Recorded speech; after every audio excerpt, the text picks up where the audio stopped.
Good morning and welcome to AM Agenda. I'm Ashleigh Gillon. Today, Australia's manufacturing sector is under the spotlight as 850 sacked Pacific Brands workers contemplate their futures. The government is warning this could just be the start of a wave of job losses. The opposition is saying that the government stimulus packages haven't worked, and this is further proof. Coming up on the program, we'll be chatting with our panellists, the newly promoted Bill Shorten and the Liberal MP Jamie Briggs. First, though, we're joined by the Shadow Treasurer, Joe Hockey. Good morning. Good morning, Ashleigh. Do you expect more job cuts, specifically in the manufacturing sector, in the coming months?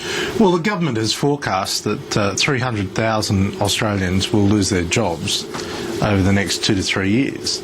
And given that the government has projected that, then you'd have to say, well, there will be obviously some jobs in manufacturing. Our criticism is the government set its own benchmarks for the success of its very significant spending packages. They set this benchmark, their own words, 75,000 jobs would be created out of the pre-Christmas cash splash, and it turns out that the first jobs to go in a significant way are in the retail sector, manufacturing in the retail sector, specifically in socks and jocks. And that says a lot about the government's failed cash splash. Well, Mr Hockey, what do you know that Ken Henry doesn't? He suggested that the stimulus package will help to protect jobs, citing strong retail sales, a jump in ATM and credit card transactions, and also high auction clearance rates, all as indicators that the package is working. Well, what I know is Wayne Swan said less than a month ago that his evidence is that there's been a surge in the sales of socks and jocks, his words.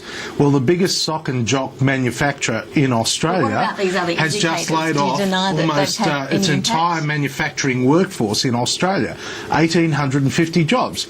So I know and respect Dr. Henry, but there are 1,850 Australian manufacturing workers out there who lost their jobs yesterday in a sector that the government itself had identified as a big winner out of its cash splash.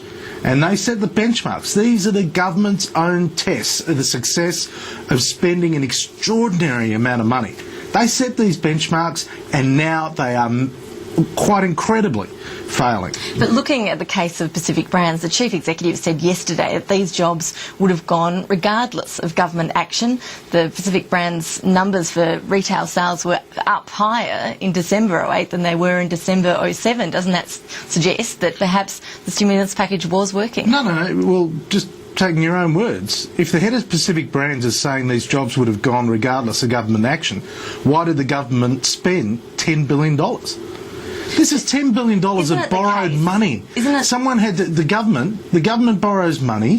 That means taxpayers borrow money. That means someone has to pay it back, and it's the taxpayers.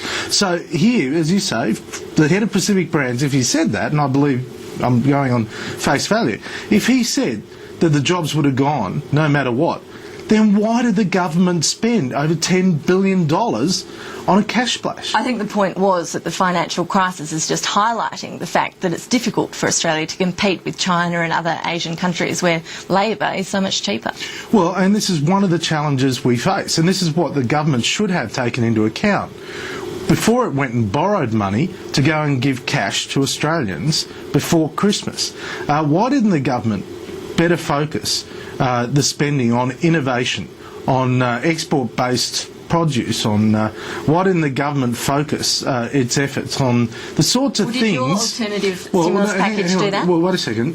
Why didn't the government focus its attention on what was necessary at the time? Now, what we are seeing today is companies like Pacific Brands desperately deleveraging.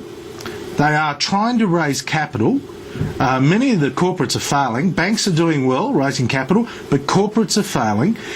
And the government now is borrowing money in competition with those companies and those banks.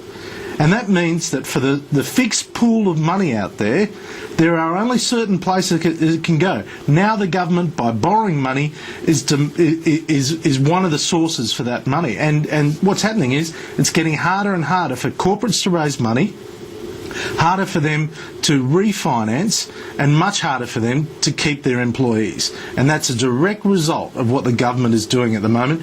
It's making a bad situation worse.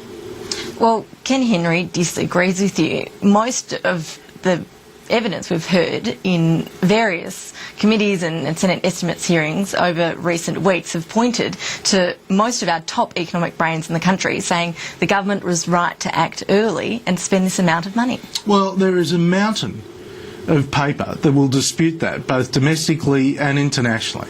Economists have argued about these things for a very long period of time, whether it is right to have a stimulus in a downturn, which is Keynes' view, or whether there are other options, right? But the fundamental point is this: Australia has gone into this downturn with a far stronger foundation than many other countries.